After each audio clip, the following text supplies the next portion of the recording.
میرے آقا علیہ الصلوۃ والسلام نے 3 باتیں قسم کہہ کر ارشاد فرمائی۔ بخاری شریف کی حدیث پاک ہے، میرے آقا علیہ الصلوۃ والسلام نے فرمایا اگر کوئی کسی کو معاف کر دیتا ہے تو اس کی عزت میں کمی واقع نہیں ہوتی، اگر معاف کرنے کی وجہ سے عزت میں کمی آ جائے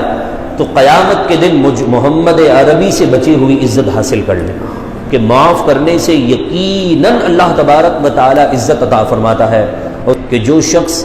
مانگنے لگ جاتا ہے، اپنی ذات کے لیے سوال کرنا شروع کر دیتا ہے تو اللہ تعالیٰ اس کے لیے محتاجی کا دروازہ کھول دیتا ہے، اور اس کی یہ کمی کبھی پوری نہیں ہوتی،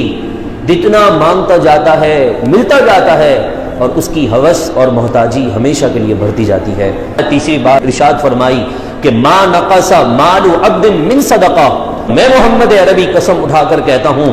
کہ صدقہ دینے سے مال کبھی کم نہیں ہوتا، اللہ اس مال میں ضرور برکت عطا فرما دیتا ہے۔